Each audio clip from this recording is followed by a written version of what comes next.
Tout le monde est d'accord, la fin du monde aura bien lieu. Le Soleil deviendra une géante rouge atteignant 250 fois son volume actuel. La Terre, qui sera devenue un enfer inhabitable après l'ébullition des océans et la transformation de la croûte terrestre en magma brûlant, se trouvera déviée de son orbite par l'effet des marées et ira finir sa course dans l'atmosphère du Soleil. C'est ce que prédit la science en tout cas. Dans 5 milliards d'années. Et la soi-disant prophétie Maya, quant à elle, prévoit cela pour le 21 décembre prochain et fait beaucoup parler d'elle. Cette année, nombreux ont été celles et ceux qui se sont souhaités une bonne année et une bonne fin du monde. La plupart d'entre nous ne prenons évidemment pas cette histoire très au sérieux, et pourtant, on en parle. Et même si son origine est des plus incertaines, il faut savoir que les Mayas n'ont jamais prévu la fin du monde, l'idée s'est néanmoins répandue comme un virus et a infecté tout le monde à des degrés divers. C'est ce qu'on appelle un mème. Une idée donc qui se répand et vit sa propre vie en échappant à tout contrôle. Et la théorie expliquant ce genre de phénomène s'appelle la mémétique. Et c'est de cela que Franck va nous parler aujourd'hui pour ce 68e épisode de la saga de Podcast Science, le balado sans prise de tête qui fait aimer la science. Bonsoir.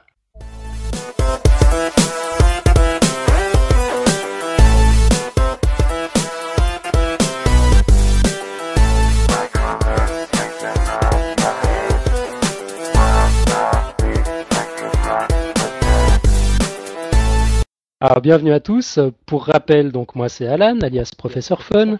À mes côtés ce soir dans le studio virtuel, mes comparses, Hélène d'abord. Salut Hélène. Salut, bonsoir à tous. Et Franck. Salut Franck. Salut, bonsoir. Donc Franck, tu vas nous parler de la mémétique.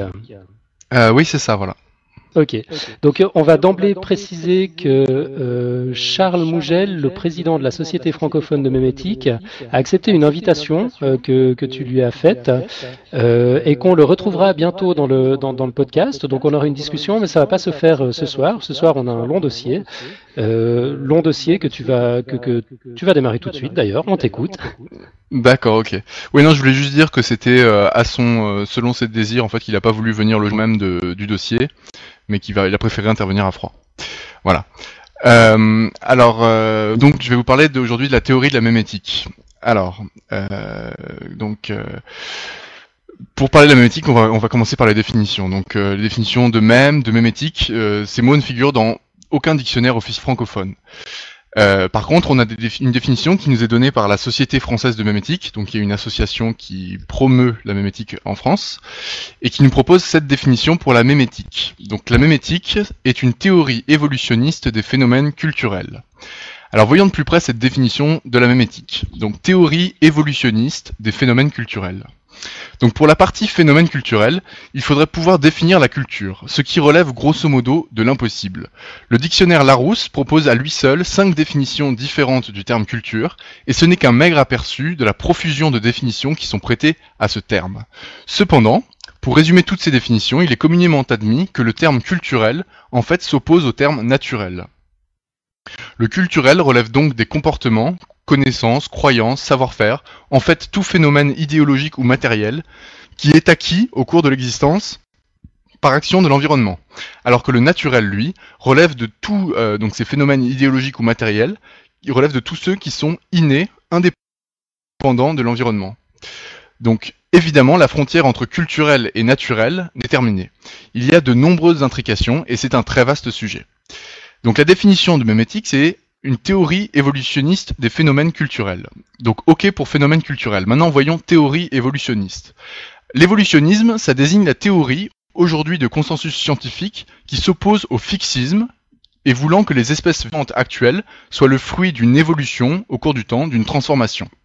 Cette théorie scientifique de l'évolution est apparue à la fin du XIXe siècle avec les naturalistes Lamarck, mais aussi et surtout Darwin en 1859.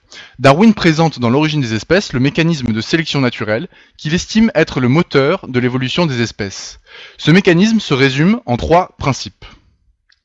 Donc le principe de variation, les individus au sein d'une population sont différents et cette différence est due au hasard. Le principe d'adaptation, les différences entre individus liées au principe de variation induisent des différences du taux de reproduction de ces individus. On parle de valeur sélective ou fitness en anglais. Donc le fitness est différentiel entre individus. Donc on a le principe de variation, les individus diffèrent entre eux. Le principe d'adaptation, ces différences influencent le taux de reproduction des individus. Et il manque le dernier principe, pour que l'algorithme de la sélection naturelle fonctionne, le principe d'hérédité. Donc l'hérédité, c'est que les caractères des individus sont transmis à la descendance. On parle donc d'un fitness héréditaire, parce que le fitness est transmis à la descendance. Aujourd'hui, il y a un large consensus sur cette théorie synthétique de l'évolution, ou néo-darwinisme. Pourquoi synthétique et pourquoi néo? Parce qu'il manquait dans la théorie de Darwin l'explication, ou plutôt le support et le mécanisme du principe d'hérédité qu'il avait conjecturé. C'est Mendel, avec sa théorie de l'hérédité décrivant la transmission des gènes aux descendants, qui a apporté la réponse à ce défaut, à ce manque. La théorie synthétique de l'évolution est donc la synthèse de la génétique mendélienne et de la sélection naturelle de Darwin. C'est aujourd'hui la seule approche scientifiquement valable de l'évolution.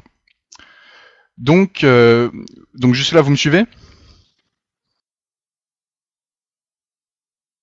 Il y a quelqu'un? Oui. D'accord. Oui, non, ça va. Je vous ai pas entendu. Alors jusqu'à là, voilà, on va revenir à la définition. Donc théorie évolutive des phénomènes culturels. Donc rappelez-vous, la culture s'oppose à l'inné, au naturel, à l'héréditaire. Quel est le support de l'hérédité en biologie? On vient de le voir, ce sont les gènes. Et la culture désigne donc tout ce qui n'est pas apporté par nos gènes. Et pourtant, la mémétique, qui se définit comme théorie évolutive des phénomènes culturels. Si c'est une théorie évolutive au sens darwinien du terme, elle repose sur l'hérédité génétique.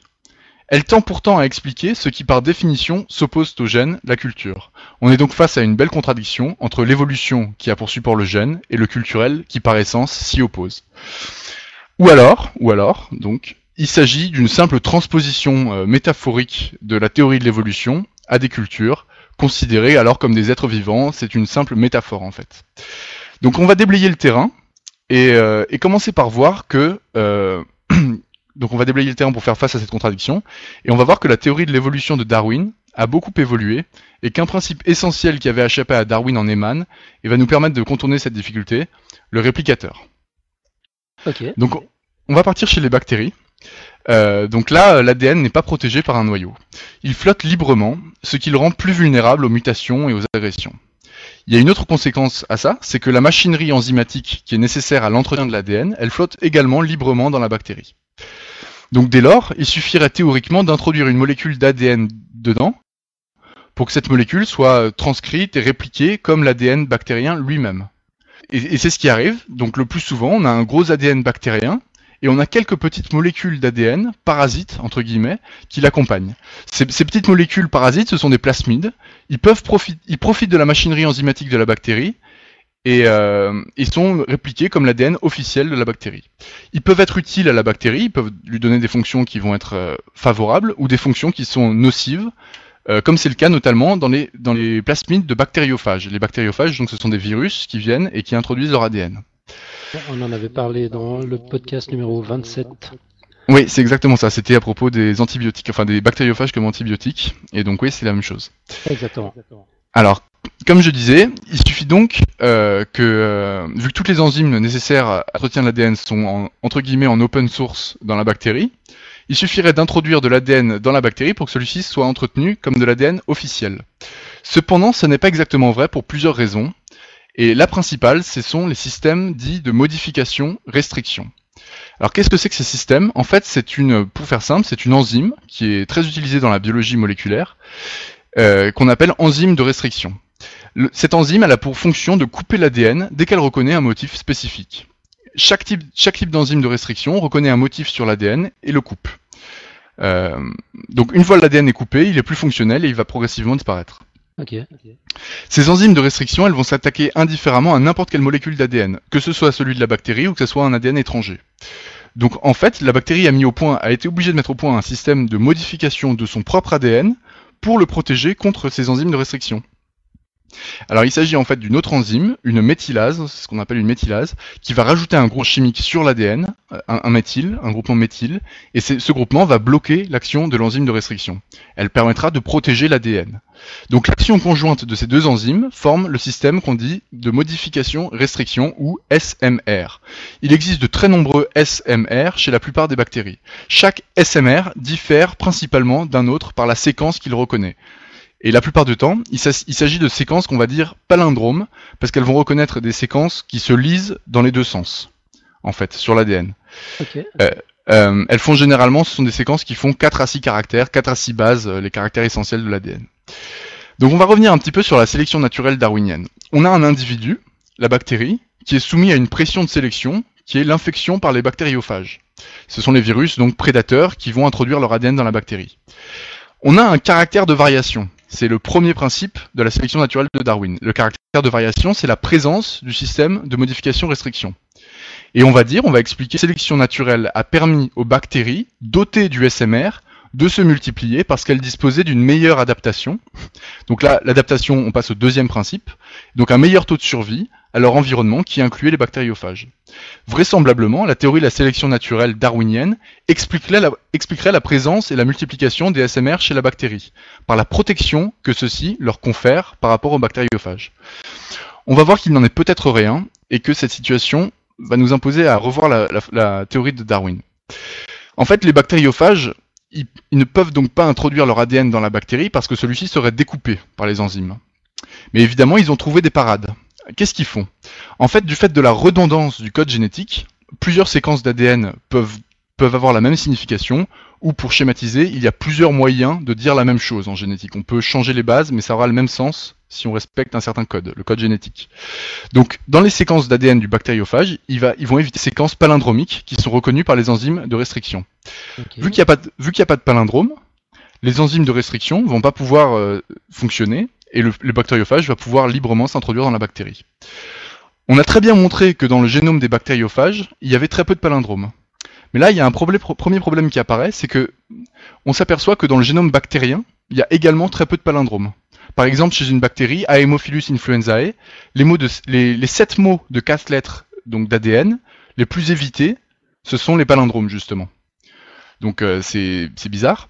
Mais on a quelques explications. Par exemple, l'ADN peut s'être progressivement adapté à des dysfonctionnements des SMR, des systèmes de modification-restriction, en diminuant progressivement la fréquence des palindromes. Il y a aussi les échanges entre bactéries qui font que l'ADN va être confronté à d'autres SMR que celui auquel il est habitué, et va donc être détruit, et qu'au fil du temps, ce sont les gènes qui ne contiennent pas de séquences palindromes qui vont s'imposer. Mais là, même si ces explications sont valables, vous remarquez qu'on vient de franchir un pas, l'air de rien, c'est qu'on parle de sélection naturelle qui n'est plus appliquée à des individus, les bactéries, mais qu'on applique la sélection naturelle à de l'ADN, c'est-à-dire à des gènes. Donc, deuxième difficulté, et cette fois majeure, on s'aperçoit en fait que les SMR ne sont pas efficaces pour protéger les bactéries.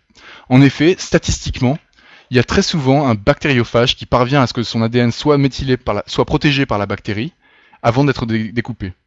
Donc cet ADN devient protégé, il va pouvoir être répliqué par la machine de la bactérie, et il va pouvoir aller infecter tout le reste de la colonie. Donc, et enfin, dernier point, on considère que, en fait, finalement, l'évitement des séquences palindromes qui sont reconnues par les enzymes de restriction est beaucoup plus coûteuse pour la bactérie que pour le bactériophage. Il y a plein d'arguments, le bactériophage a un génome plus petit, alors que la bactérie a un génome plus gros, et finalement, c'est la bactérie qui pâtit plus de ce système que le bactériophage lui-même. Donc en fait, en conclusion, on a un caractère qui est la présence du système SMR, qui n'a pas vraiment d'explication dans la vision darwinienne de la sélection naturelle. Son utilité dans l'amélioration de la survie des bactéries n'est pas prouvée, et son impact est plutôt négatif. Et pourtant, malgré ça, le caractère va se répandre chez quasiment toutes les bactéries. Donc ça va amener un microbiologiste à la fin du XXe siècle à cette conclusion. Si une mutation peut augmenter la probabilité de subsistance de l'ADN sans manifestation phénotypique, alors des séquences d'ADN dont la seule raison d'être est leur propre préservation vont apparaître et se maintenir par sélection non phénotypique tant que leurs capacités de reproduction dans le génome vont compenser leur poids phénotypique négatif. C'est un petit peu lourd, mais je pense que l'exemple le montre un peu. Mais il y a d'autres exemples, enfin pas que chez les bactéries, de ce genre de choses, hein. Oui, tu penses auquel notamment? Ben, ce qu'on appelle les transposons dans Oui, tout à fait. dans Ouais. notre Il y a les... ADN. Enfin, je sais pas si tu en ouais. parles après. Non, enfin, je voulais en parler, mais bon, comme j'étais un peu charrette, j'en ai pas parlé. Mais effectivement, il y a d'autres gènes que les SMR qui vont pouvoir se dupliquer comme ça sans raison phénotypique. Mais bon, on n'a pas le temps de parler de tout, donc voilà.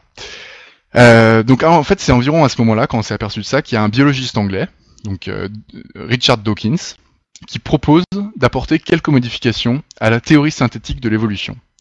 Dans Le gène égoïste, donc c'est un livre, en 1976, il introduit la notion de réplicateur égoïste. C'est cette notion qui avait échappé à Darwin et qui va nous permettre de mieux comprendre la définition de la mémétique. Alors qu'est-ce qu'un réplicateur? Un réplicateur, c'est une entité qui produit des copies de lui-même, pour faire simple. Cette entité est considérée dans la théorie de Darwin comme étant l'individu. L'individu produit des copies de lui-même. Il est l'acteur et le sujet de la sélection naturelle. Dawkins propose une vision différente, pour lui équivalente, aussi vraie. Il propose de considérer que le réplicateur n'est pas l'individu, mais le gène. L'individu n'est plus alors qu'une machine à faire survivre les réplicateurs, et il utilise cette phrase: un singe est une machine qui préserve les gènes dans les arbres, un poisson est une machine qui préserve les gènes dans l'eau. L'individu devient un outil au service du... Donc là on a l'ambiance jungle. L'individu devient un outil au service du vrai réplicateur, le gène. Le nom d'interacteur sera ensuite proposé pour cette notion de machine à faire survivre les gènes. Désolé. Donc l'interacteur est l'entité qui interagit comme un tout avec l'environnement, de telle façon que sa réplication devienne différentielle. La sélection naturelle devient un processus dans lequel l'extinction et la prolifération d'interacteurs sont les causes de perpétuation différentielle de réplicateurs qui les produisent. Bon là ça devient presque de la poésie, je ne sais pas si vous avez suivi. Mais en fait c'est la différence de prolifération des interacteurs qui va permettre la sélection des réplicateurs. En fait, la différence de réplication, par exemple, de prolifération des espèces vivantes, vont permettre la sélection des gènes, en fait, qui sont à l'origine de ces interacteurs. Donc, dans cette vision, l'entité soumise à la sélection naturelle n'est pas l'individu interacteur, dont l'existence est de toute manière éphémère, mais le gène, qui porte le caractère égoïste, indissociable pour Dawkins, de l'essence d'un bon réplicateur. Ok, c'est vraiment intéressant comme paradigme. Donc ça veut dire que ceux qui cherchent à se véhiculer à travers les générations, ce qui cherche à exister malgré tout, c'est pas l'individu dans l'espèce, c'est pas l'individu qui va se reproduire, c'est les gènes qui trouvent un moyen de passer d'une génération à l'autre, et le moyen en l'occurrence c'est la machine. La machine à survivre. Ouais, okay. Exactement. Donc oui. Ça explique aussi tout ce qui va être de l'aide familiale en fait quand il y a des oui tout à fait ouais bah, j'y viens après d'accord ouais tout à fait non mais c'est exactement ça mais je vais en parler juste après donc oui comme tu disais Alan cet égoïsme ne se retrouve pas chez les espèces animales les caractéristiques principales du réplicateur égoïste sont retrouvées uniquement chez le gène et ces caractéristiques sont la longévité c'est-à-dire aussi également la stabilité la fidélité dans la réplication et la fécondité. Donc on va voir en détail rapidement ces trois caractéristiques, longévité, fidélité, fécondité. Pour la longévité, en fait le gène est très stable. On voit que certains gènes n'ont pas évolué depuis des millions d'années. Comme par exemple les gènes de l'ADN polymérase. L'ADN polymérase, c'est l'enzyme qui copie l'ADN. Son but, c'est son rôle est uniquement de copier l'ADN. Et ce gène, il n'a pas changé depuis les eucaryotes quasiment. Il y a que très peu de formes qui ont muté. Mais grosso modo, le gène ne bouge pas. Donc, en revanche, les espèces vivantes ont une vie qui est très éphémère comparée au gène. Ouais, donc ça déjà, on trouve ça bizarre, c'est que si le réplicateur égoïste c'était l'individu, il chercherait au contraire à exister le plus longtemps possible. Ensuite, il y a la fidélité. La fidélité, c'est la capacité du réplicateur à se répliquer à l'identique. Donc là aussi, il y a un problème, c'est que si c'était l'individu, par exemple l'homme, le réplicateur, pourquoi est-ce que quand on se réplique, quand on se produit, pourquoi est-ce que la moitié de notre génome seulement est conservée parce que la reproduction sexuée, ça consiste à mélanger son génome avec une autre personne. Donc là aussi, la fidélité elle n'est pas retrouvée dans la reproduction des espèces vivantes. Et enfin, la dernière qualité caractéristique du réplicateur égoïste, c'est la fécondité. Donc ça, c'est plus on produit de copies de nous-mêmes, mieux on va être conservé. Donc Dawkins nous explique que les individus sont de simples machines à répliquer les gènes. L'existence des SMR chez les bactéries est un exemple qui montre que certains caractères du vivant ne sont pas expliqués par la sélection naturelle. Cette approche de Dawkins, qui veut que le réplicateur soit le gène, fait aujourd'hui d'un consensus scientifique assez large. Mais elle n'invalide pas l'application de la sélection naturelle aux individus. C'est juste une évolution, un rajout sur cette théorie. Donc l'introduction de cette notion de réplicateur comme unité de base de sélection naturelle nous permet de revenir à la définition de la mémétique. Donc la mémétique, la définition, c'est théorie évolutionniste des phénomènes culturels.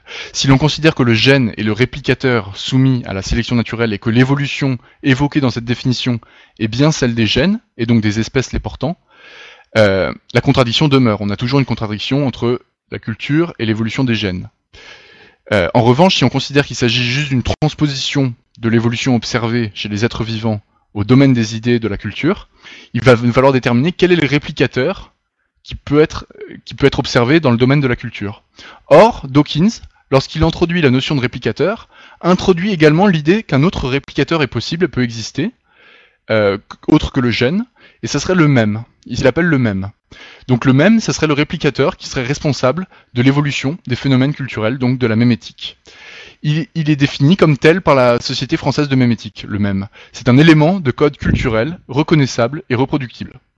Mais pour l'instant, on est face à une question, parce que quelle évolution régit les phénomènes culturels? Est-ce que c'est celle de nos gènes, ou bien est-ce que c'est celle de nos mêmes? Quelle est l'explication valable? Donc malgré la contradiction sémantique qu'il y a entre la théorie de l'évolution vue par Darwin et complétée par Dawkins et les phénomènes culturels, on va essayer quand même de passer outre cette vision et d'approfondir cette voie. Nos comportements culturels, dans la majorité, découlent du caractère social de notre mode de vie. C'est par l'apprentissage et l'imitation que nous adoptons différentes postures culturelles. Attendez, excusez-moi. Donc c'est par l'apprentissage et l'imitation que nous adoptons les différentes postures culturelles. Finalement, en fait, l'apparition des comportements sociaux peut se résumer par l'apparition du caractère altruiste chez les espèces sociales. Cette aptitude à l'action positive pour l'autre et négative pour soi est le fondement de la vie en société. C'est ce qu'on appelle l'altruisme.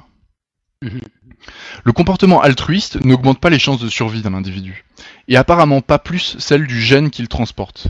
La fourmi qui naît comme ouvrière est stérilisée, elle passe sa vie à œuvrer pour le bien de ses semblables, son génome n'a aucune chance d'être transmis.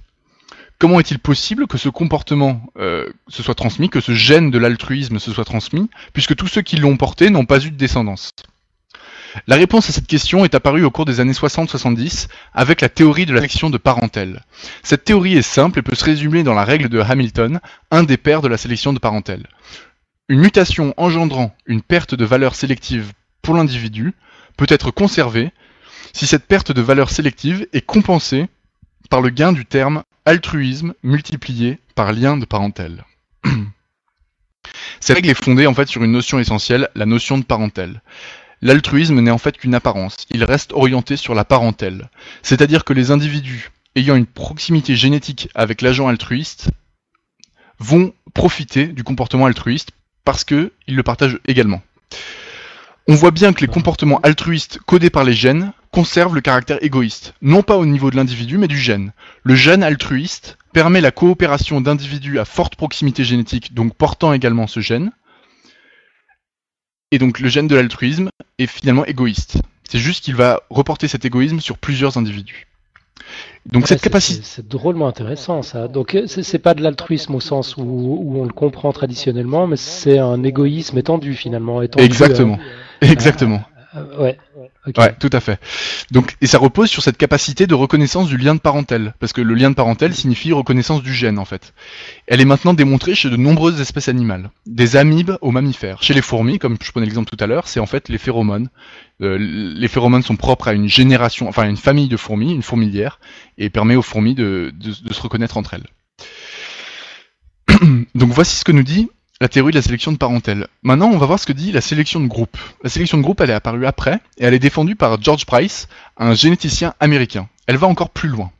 Elle montre, donc c'est des démonstrations qui sont principalement mathématiques, ces démonstrations sont résumées dans l'équation de Price, elle montre que même la notion de parentèle donc celle qui est nécessaire à la théorie de la sélection de parentèle, la notion de parentèle n'est pas nécessaire pour expliquer l'émergence de la sociabilité. En fait, il suffit que le comportement altruiste soit héréditaire, il peut être transmis par un mécanisme génétique ou non, mais c'est pas important qu'il soit génétique, pour que des groupes s'organisent au sein d'une population et donnent un avantage sélectif aux individus qui les constituent. Les individus seront altruistes au sein de leur groupe et ils seront hostiles vis-à-vis des autres groupes. Et cette caractéristique doit être transmise par un mécanisme génétique ou pas, elle doit être transmise à la génération suivante avec la capacité de reconnaissance du groupe.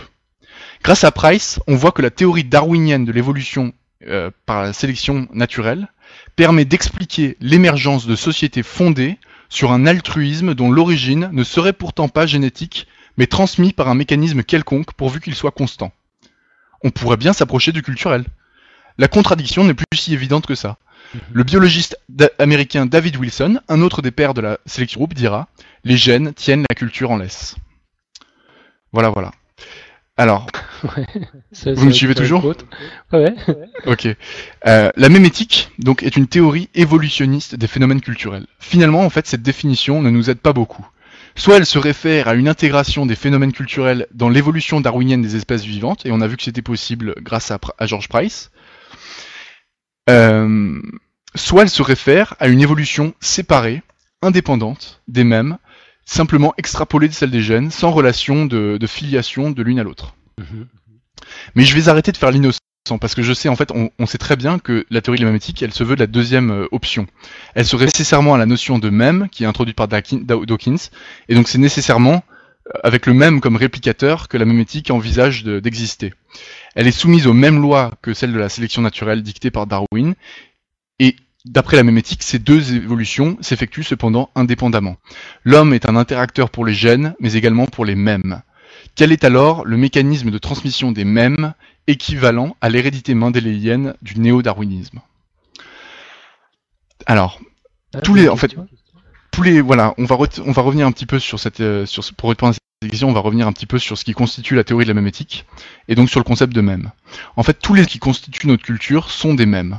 Une chanson, par exemple, est un mème. Si je chante une chanson, ce que je ne ferai pas, je serai sans doute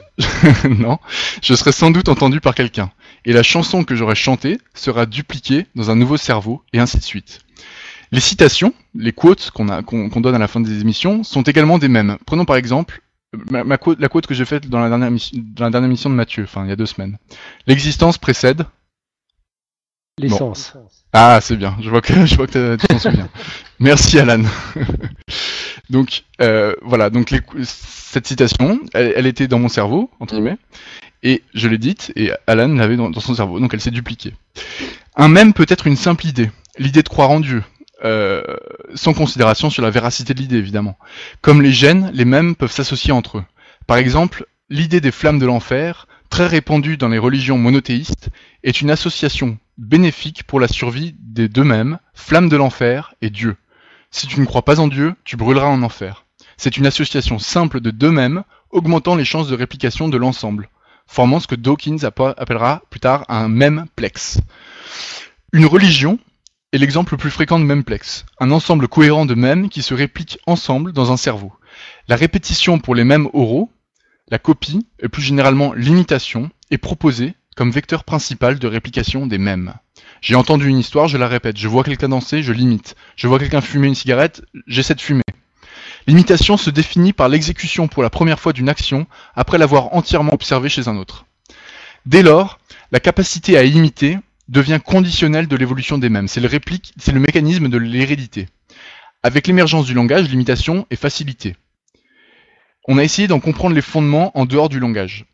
L'imitation relève-t-elle d'une capacité mentale spécifique? Alors, donc là, on a mené des expériences chez l'animal qui sont assez frappantes. On place un pigeon dans une cage en face d'un automate en forme de pigeon.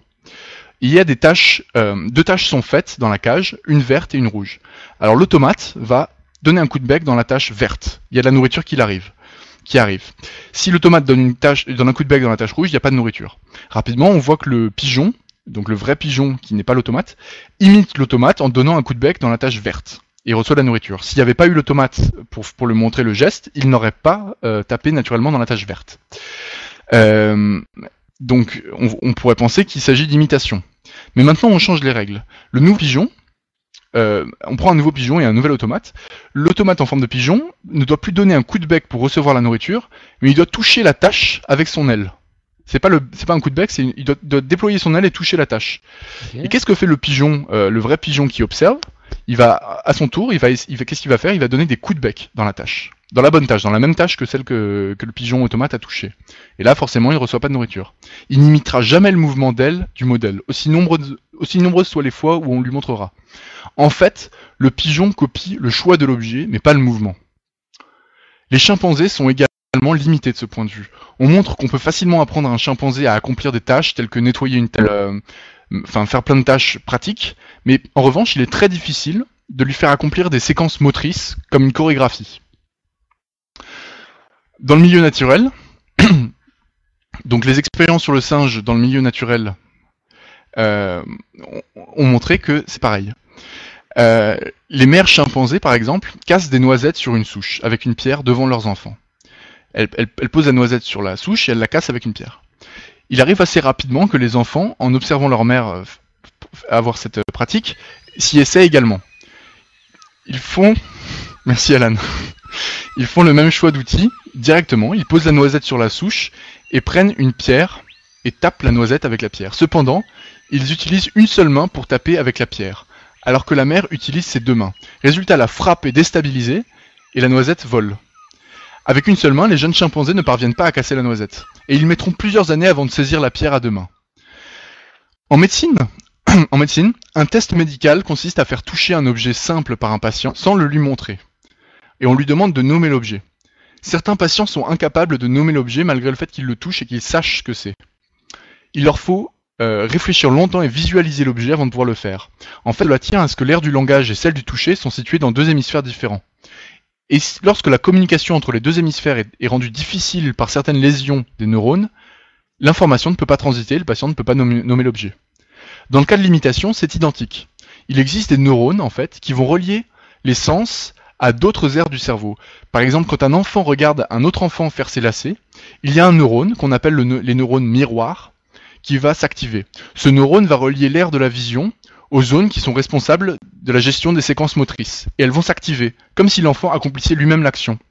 Si la séquence motrice que l'enfant observe est assez simple, l'enfant pourra l'imiter directement après l'avoir vue, parce qu'elle a déjà été conçue à l'observation du mouvement.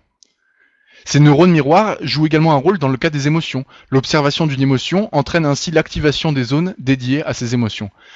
Ces neurones miroirs ne sont cependant pas suffisants à l'imitation, car on les a retrouvés chez le singe, et on a vu que le singe n'était pas très doué pour l'imitation. Mais on sait qu'il joue un rôle important. En revanche, la faculté à imiter, si elle n'est pas développée chez le singe, est développée chez d'autres animaux. Prenons par exemple les oiseaux, notamment les perroquets, ou les cétacés. Les perroquets sont très doués pour l'imitation, ils peuvent imiter même la voix, juste parce qu'ils sont... En fait, je vais y revenir, mais ils ont des mécanismes sélectionnés pour imiter de manière fidèle ce qu'ils observent. C'est dans leur évolution. Donc chez les oiseaux, en fait, coïncidence, ces espèces, donc les oiseaux, les cétacés, sont de très bons terrains de jeu pour les méméticiens. En effet, l'étude du chant des oiseaux constitue un excellent modèle de propagation d'un mème. Les oiseaux se copient entre eux leur chant en faisant quelques erreurs, ce qui introduit une évolution des chants.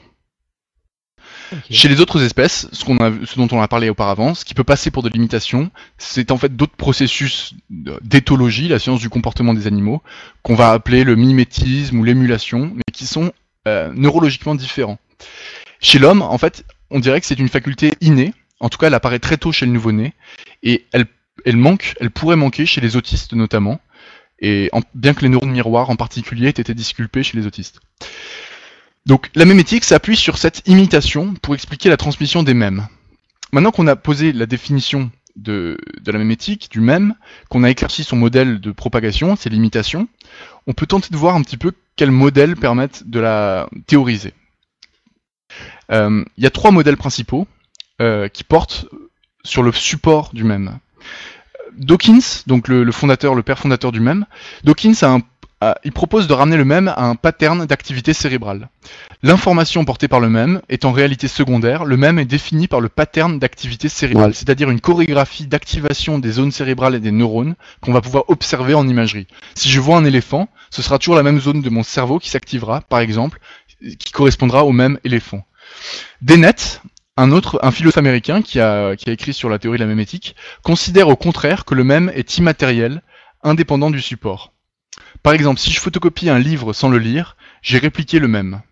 Le cerveau humain n'intervient que dans la sélection, dans le choix des mèmes, Enfin, il existe une synthèse de ces deux positions qui va considérer qu'en fait le support du mème c'est bien l'activité cérébrale, mais que seules les conséquences de cette activité permettent de définir le mème. Par exemple, si une personne prononce le mot thé, comme le thé vert, elle aura un profil d'activité cérébrale. Si une personne dont la langue maternelle n'est pas le français prononce le mot thé, son profil d'activité cérébrale sera différent, parce que ce n'est pas sa langue maternelle. Mais pourtant, il s'agirait bien dans cette vision-là du mème. Voilà pour les principes fondamentaux de support du mème. Mais maintenant, on va passer au problème de la théorie et quelles sont les raisons pour lesquelles on ne peut pas les considérer à l'heure actuelle comme des réplicateurs darwiniens. Alors, en fait, il y a deux objections principales au fait de considérer que les mèmes agissent comme des réplicateurs égoïstes. La première, je me suis beaucoup inspiré, je voudrais le citer à ce moment-là, de la thèse de Nicolas Clédière, qui est présente sur le site de la Société française de mémétique.org. Autant dire, je l'ai copié, ce sont ses conclusions. Mais donc voilà. Donc on va étudier l'imitation en psychologie pour étudier la mémétique. La mémétique. On va montrer que des expériences d'imitation faites sur des groupes de sujets, animaux ou humains, tendent toujours vers la même conclusion, c'est que peu importe la technique qu'on va montrer à un groupe, le groupe va imiter dans un premier temps, mais dans un second temps, les groupes tendent tous pour adopter la même technique en fait. Et l'imitation devient secondaire, elle ne sert plus à rien. Quel que soit le thème de l'imitation, au terme d'une certaine période, le sujet qui est soumis au test, il revient aux mêmes pratiques que si on lui avait rien montré du tout. Donc ces tests d'imitation permettent de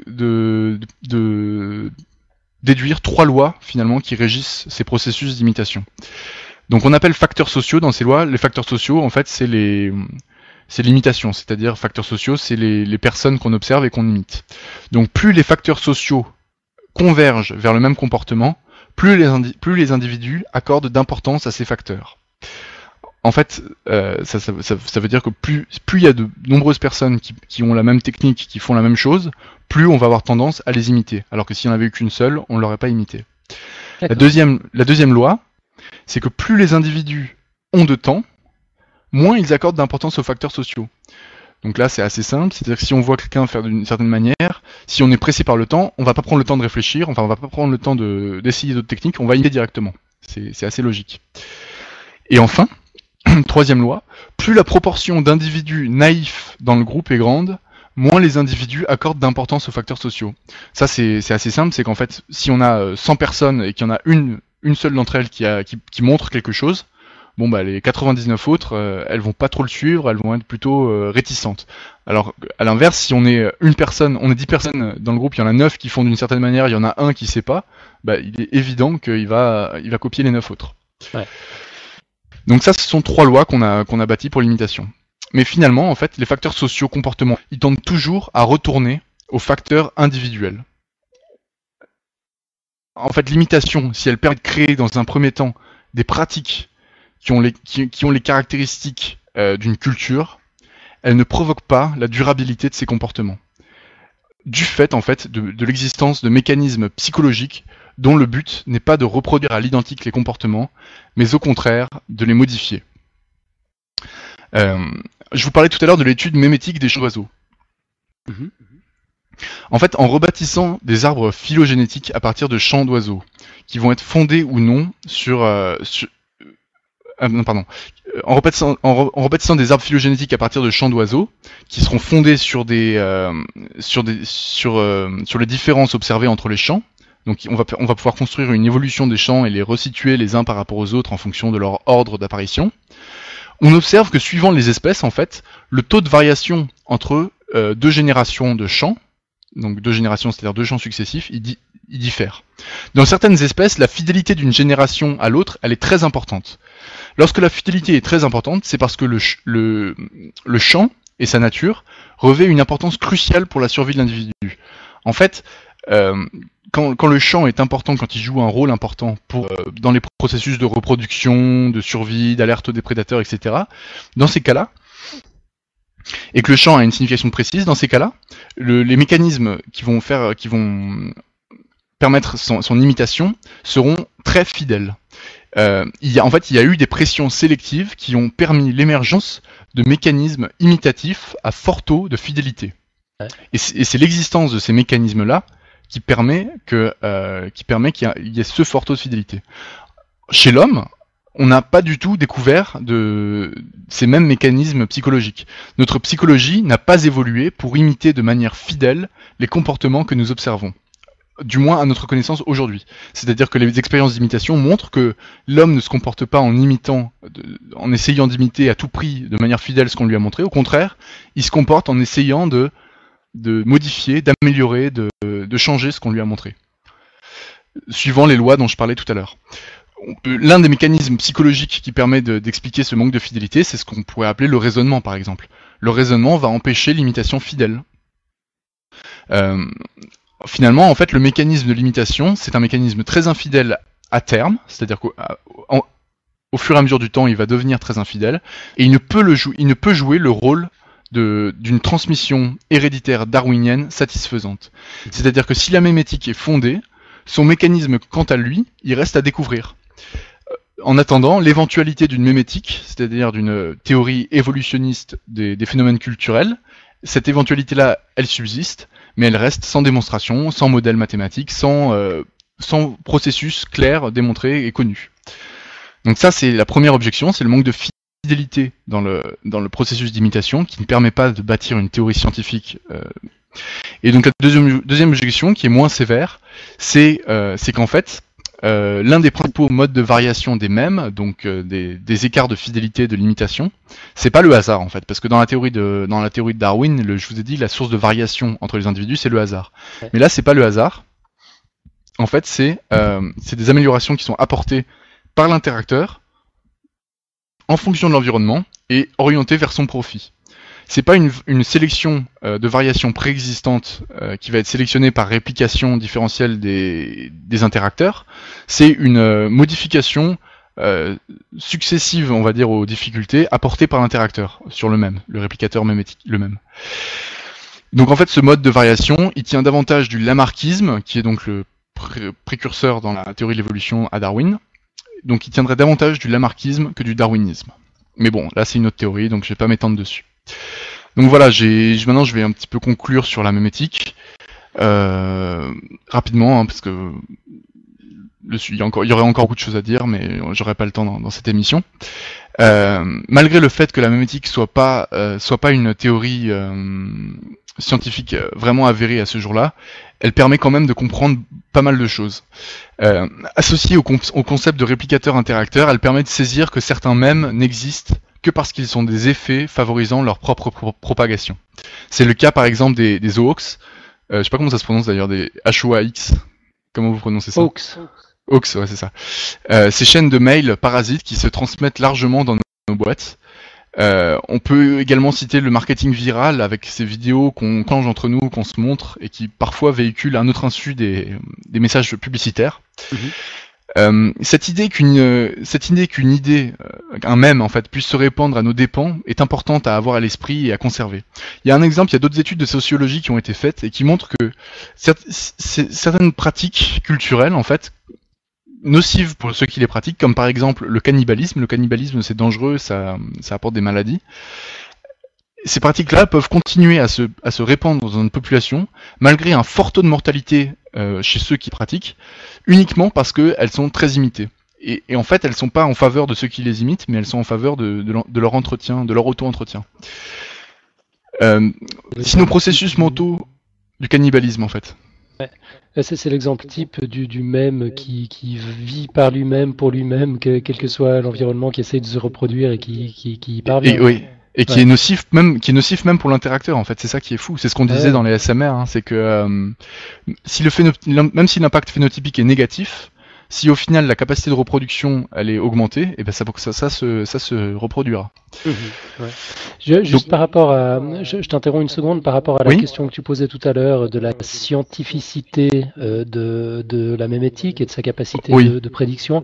On a un commentaire de Jean-Michel Abrassard qui est l'animateur du balado Scepticisme scientifique.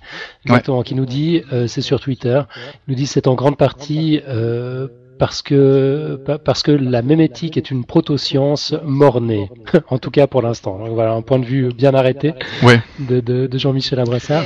Et puis il nous dit aussi, tant qu'il y est, et puis que je t'ai piqué la parole, que la définition des memplex est tellement floue qu'elle peut inclure tout et n'importe quoi. Bon, il est très sceptique alors.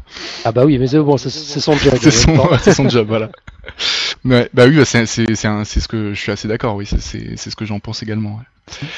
Donc en fait, oui, ce que je voulais dire, c'est que si nos processus mentaux n'ont pas évolué pour se cantonner à l'imitation stricte, ce qui invalide la mémétique, ils n'ont pas non plus évolué pour préserver notre strict intérêt individuel. Et ça on retrouve dans la sélection de groupe, c'est que les deux extrêmes sont vrais en fait. L'extrême qui veut que notre évoluer pour imiter bêtement, c'est faux. Mais si on pense également que nos pensées ont évolué pour servir notre intérêt d'interacteur, c'est également faux. C'est-à-dire que on est capable de processus qui vont servir l'intérêt commun à notre détriment. Donc voilà ce que je voulais dire. Et donc pour vraiment conclure, je dirais que la mémétique, c'est une idée en elle-même qui jouit d'un considérable taux de reproduction dans ce qu'on pourrait appeler la noosphère, la sphère des idées. Et la littérature associée est vraiment considérable. J'ai fait qu'en effleurer l'essentiel.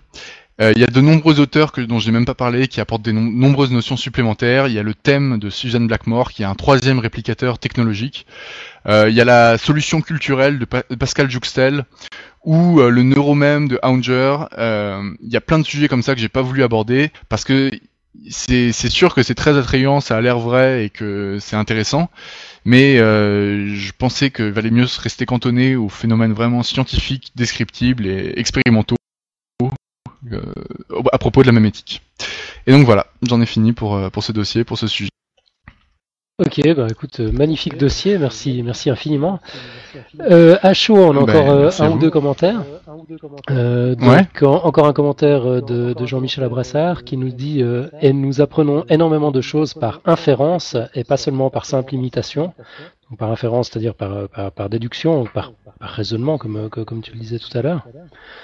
Et puis on a Manuel dans la chatroom qui nous fait remarquer que l'idée de viral que tu as évoquée à la fin du dossier est finalement pas bien loin de l'idée des bactéries du début du dossier. Oui, exactement. Ouais. C'est intéressant. Moi j'avais une ou deux petites questions comme ça qui me sont venues pendant la présentation de ton dossier. Oui. Sur la notion de manque de fidélité dans l'imitation. Alors, ok, enfin du coup, ça induit une certaine variation dans la reproduction, une variation qu'on retrouve dans la théorie de l'évolution. Dans la théorie de l'évolution, elle est due au hasard. Enfin, dans l'évolution, elle est due au hasard. Oui. Là, elle serait due à d'autres facteurs, mais finalement, ça change pas grand-chose. Finalement, non. Effectivement. La variation, c'est ce qui permet l'évolution. Tout à fait, ouais, tout à fait. Cette observation-là, au fait que ce n'est pas le hasard qui guide les variations, mais l'amélioration finalement de ce qu'on observe des mêmes, c'est pas une objection majeure à la théorie de la mémétique parce qu'en fait, il y a des modèles d'évolution qui sont pas darwiniens, qui sont lamarckistes. Donc c'est du lamarckisme qui est tout aussi valable pour expliquer, enfin qui aurait des modèles mathématiques valables pour expliquer l'évolution. Et c'est pas grave en fait, ça en soi c'est pas grave. Ce qui est surtout grave en fait, c'est que l'imitation ne soit pas fidèle du tout. En fait, elle est pas assez fidèle pour justifier une évolution. C'est comme si, par exemple, tu prends dans ton génome d'une génération à l'autre, t'as que 10% de ton génome qui est conservé. bah là c'est plus le mécanisme de conservation avec modification qui va faire l'évolution, c'est totalement aléatoire quoi. Ouais. C'est les sources de variation qui vont être responsables de l'évolution, c'est les facteurs qui vont faire que le génome varie, qui va guider l'évolution des espèces. Et c'est justement ces facteurs qui sont les facteurs de variation dans les mèmes, ces facteurs de variation qui sont donc prépondérants dans l'évolution des mèmes, qu'on est incapable de gérer, enfin de modéliser, de comprendre et de prévoir. D'accord. Ouais, de prédire, parce que justement il n'y a pas de science encore qui permet de. Il y en a plein, mais elles sont toutes au stade de balbutiement quoi. Enfin, Ok. c'est assez complexe. Faut dire qu'il y a tellement de facteurs qui entrent en ligne de compte. Exactement, Ouais, exactement. c'est un peu le problème qu'on rencontre dans les sciences humaines aussi, qui n'ont Oui. pas toujours des capacités prédictives Bah oui, aussi exactement. poussées que les sciences. Mais d'ailleurs, les sciences humaines aujourd'hui sont plus à même de prédire l'évolution des mèmes que la mémétique. En fait, finalement, la mémétique, elle serait à même de prévoir l'évolution des mèmes si l'imitation était très fidèle. C'est-à-dire que là, je redis ce que je viens de dire, mais là, vu que l'imitation n'est pas fidèle, c'est les autres facteurs de variation, c'est la prédiction des autres facteurs qui va nous permettre de prédire l'évolution des mèmes. Comme par exemple les sciences humaines, ou je sais pas, l'histoire, enfin, il y a plein de sciences, la psychologie, etc. Ok, et à part les chants d'oiseaux, t'as quelques exemples concrets de mèmes? Oh, tu me prends un peu au dépourvu, il y en a, ça pullule, je dirais, il y en a plein. Des exemples de mèmes, tout est un mème en fait finalement. Qu'est-ce que je peux te donner d'autre comme exemple? Bah moi il y a un terrain moi il y a un truc qui me fascine, c'est Twitter. Twitter, pour moi chaque tweet est un mème en fait. Et non, même tu peux aller plus loin, tu dirais chaque mot est un mème, chaque hashtag est un mème, et les retweets ce sont des réplications du mème. Et des fois t'as des RT, tu tapes et tu changes un peu le tweet et tu le. Ouais, c'est vrai. Ça ressemble vachement à ça, à la mémétique. Mais qu'est-ce qu'il y a d'autre? Il y a. Bon, je regardais en attendant d'écouter ton dossier l'autre jour une vidéo TED de Suzanne Blackmore, qui est une des. Oui, ouais, la conférence. Exactement, ouais. Ouais. Une des pontes de la mémétique. Elle donnait un exemple tout bête auquel j'avais jamais pensé, que je trouve finalement assez drôle. C'est l'exemple du papier de toilette dans les chambres d'hôtel. Partout sur la planète, quand tu arrives dans la chambre d'hôtel, pour te montrer que ça a été que ça a été nettoyé, entretenu, on plie la première feuille du rouleau de papier toilette pour en faire une espèce de forme de cravate. Puis c'est un truc, elle a pris des photos même jusque dans des toilettes de brousse en Inde. C'est un truc qui se fait. Ah mais j'avais pas vu ça. Sorti. Ah tu l'as pas vu, c'est intéressant. En fait j'avais vu que je croyais que le même c'était le rouleau de papier toilette en soi, mais j'avais pas vu l'histoire du pli de non, c'est ça. Alors c'est le pli. Ouais, on mettra la vidéo dans les notes de l'émission. Ouais, bien sûr. Ouais. Mais c'est super intéressant. On sait pas d'où c'est sorti. On sait pas pourquoi ça se perpétue. On a toujours pas compris l'intérêt de ce truc-là. Et pourtant, voilà, il a l'air de vivre par sa propre nécessité. C'est assez intéressant comme exemple. Ouais. Mais là, on voit encore que c'est un champ. En fait, c'est un domaine où ça a peu d'importance. En fait, on va pratiquer l'imitation quand ça a peu d'importance. Quand c'est pas. C'est comme pour les oiseaux, quand le chant est très important pour la survie. Il est imité avec fidélité. Mm-hmm. Et en fait là c'est l'inverse. C'est que comme ça n'a peu d'importance, on se permet d'imiter avec fidélité. Mais s'il fallait faire les choses différemment, on n'imiterait pas. Ouais, mais non, en fait, mon exemple tombe un peu à l'eau. Ok, ouais, bon, de toute façon, après ce dossier, on va arrêter de te torturer, je crois. À moins qu'Hélène, tu aies une question encore? Non, moi je connaissais un peu tout ça, parce que j'ai eu 2 Teams il y a longtemps. Mais il y a un truc qui est un petit peu douloureux dans cette idée, et moi ça m'a fait un peu mal, c'est qu'on se sent un peu dépossédé de ses idées, en fait. On se sent un peu dépossédé de sa raison. On a l'impression que tout ce qu'on pense, c'est pas nous qui le pensons, en fait, c'est des idées qui sont là en tant que parasites, et que en fait on n'a plus qu'on n'a plus aucun impact, plus aucun droit sur ces idées-là, quoi. Ouais, je suis d'accord avec toi, c'est quelque chose d'extrêmement déprimant. C'est un peu déprimant, ouais, voilà. Non, mais quand tu t'es bien déprimé. Alors déjà, tu véhicules que tes gènes, tu véhicules les... Ouais, exactement, ouais. Tu n'es rien, en fait. Exactement, voilà. Tu n'es rien, en fait. Tu transmets tes gènes, et tu transmets des mèmes, et puis c'est tout, quoi. Exactement. Ouais, mais bon. Moi, il y a une transposition que je fais au domaine des mèmes, c'est que si on sert à rien pour les gènes, on sert à rien pour les mèmes. C'est-à-dire qu'en fait, il faut faire passer nos idées avant nos vies personnelles, quoi.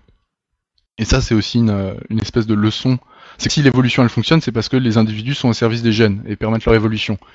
Et si si on transpose au niveau des mèmes, ça veut dire que ça veut dire que les plus importants que les individus, que les interacteurs, et ce qui est important, c'est de faire triompher ses idées et pas faire triompher soi-même, quoi. En fait, c'est une invitation à l'altruisme.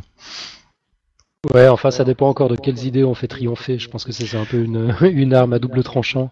Bah ouais, Et ouais. il faut quand même faire gaffe. Écoutez, les amis, je vous propose qu'on en reste là pour aujourd'hui. De toute façon, on aura l'occasion de revenir sur le sujet puisque tu as eu l'excellente idée d'inviter un spécialiste en la matière. Oui, et ben d'ailleurs, oui, peut-être, oui, non, enfin, ouais. Bah, très rapidement. Bah, j'ai contacté également Pascal Jouxtel, qui est donc l'auteur francophone de Mémétique, qui a écrit System Pond. J'ai pas eu de réponse, mais il est possible qu'il vienne en compagnie donc de Charles Mougel, le président de la SFM. Ouais, ce serait formidable. On aurait une discussion intéressante entre deux pontes. Ouais, ça serait vraiment génial. Ouais. Juste avant de finir, je voulais aussi rappeler mes sources rapidement, si possible. On a le temps encore. Il y a deux sources que je voulais citer. Ouais, bon, de toute façon, on les trouvera dans ton ouais, dossier bon, d'accord, je les mettrai en lien. Mais enfin, vas-y rapidement les deux sources principales. Ben, surtout, alors, en fait, Odile Jacob, Le singe, le bébé et l'homme. C'est un super bouquin et je m'en suis beaucoup inspiré. Voilà. Ok. Formidable. Alors maintenant, on va passer très très rapidement au pitch d'Hélène concernant son dossier de la semaine prochaine. Hélène, ta minute commence maintenant.